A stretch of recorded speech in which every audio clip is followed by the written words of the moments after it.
Hello everyone, TMMgamer here, and today I have the pleasure of bringing you another one of my FIFA 14 tutorials. Now today's tutorial is covering the second iteration of the 4-3-3 formation. Now this particular layout has a normal standard back four, one central defensive midfielder, two central midfielders, a right and a left wing, and a striker. Now, this setup of 4-3-3 has a number of pretty useful advantages. The first advantage I want to talk about is how solid this formation is in the centre of midfield. Because you've got a central defensive midfielder and then two additional centre midfielders in there, you are so tight and so difficult to break down.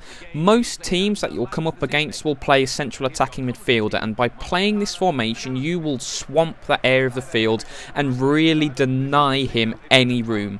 You know, this is a great counter to a formation like 4-2-3-1, which is heavily dependent on that central attacking midfielder getting the ball and running the show. You can pretty much neutralise that position with your central defensive midfielder and then still have two midfielders alongside him to help build attacks and spray the ball around.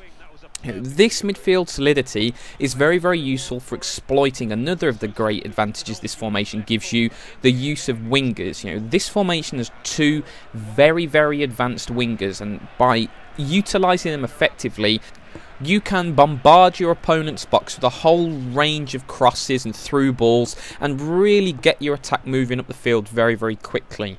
Because these two wingers are so far up the field, this formation also lends itself excellently to counter-attacking, because it doesn't matter when or where you pick the ball up, chances are at least one of your wingers will be advanced up the field.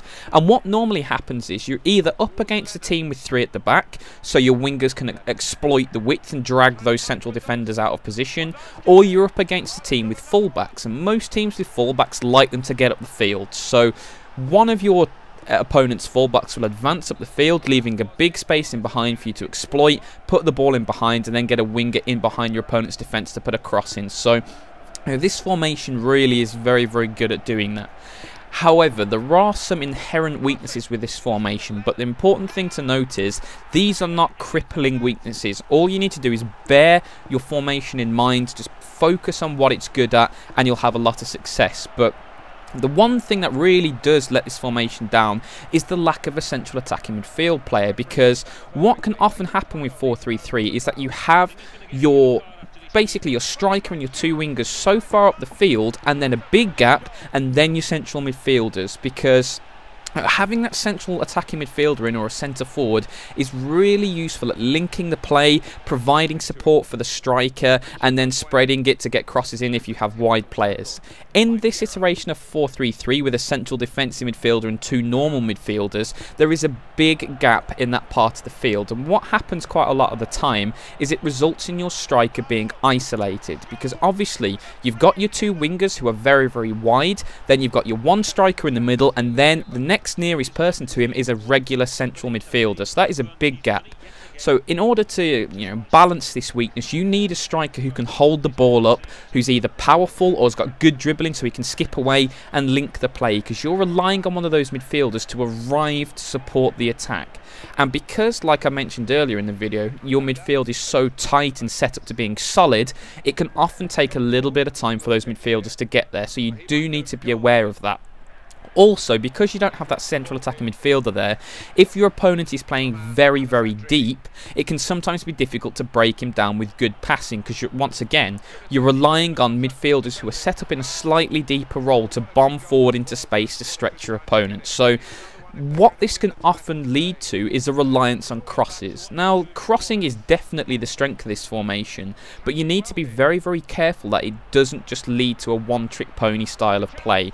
You need to be comfortable on bringing midfielders into the attack and holding the ball up with a striker, because if you don't do that, what you can often see in this formation is the ball just going wide every single time, the cross going into the box, and then the striker does battle. Occasionally you will win games like that, but the key to success in 4-3-3 is maintaining a balanced attack, because if you can play in around the midfield and drag players in, that will make more space for your wingers. If you're simply a player who lumps the ball wide at every opportunity, you're going to quickly alert your opponent to that technique, and if he's good, he'll set up to block it, and you'll be having a little bit of a struggle.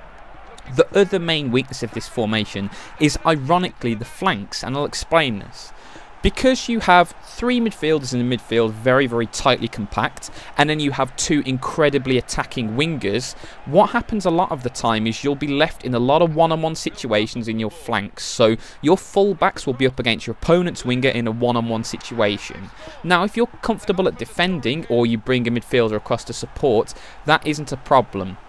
But what you can often see is that your opponent will use a counter-attack very, very effectively against you, because, you know, your midfielders will be going up to support the attack. All of a sudden you lose the ball, and then what's happened? You've got one central defensive midfielder, perhaps one of your fullbacks has advanced up the field, and then you've got the rest of your opponent's team attacking that weakness, and they can get the ball wide, and if they take one of your fullbacks on, or you make a slight mistake, you can be in a lot of trouble. So that's 4-3-3 in a nutshell, this iteration certainly. It is very, very solid in midfield, it is excellent for crossing, and it is very, very good at counter-attacking. But the funny thing is, you know, a great counter to 4-3-3 is 4-3-3. Because it exposes the weaknesses in that formation. You know, the weaknesses of 4-3-3 are teams that play wingers, teams that don't try and, you know, bog you down in a midfield battle, that try and spread the play and pull your midfielders out of position, and teams that like to attack fullbacks. And all of those things are what 4-3-3 does, and at the same time they are all the things that 4-3-3 is weak against. However, if you can get into your head a correct style of play for this formation, if you can bring players into the attack from that central defensive midfield and use your striker as an effective linchpin for your attack, holding the ball up, waiting for support and then moving it on, you will have a lot of success with this formation.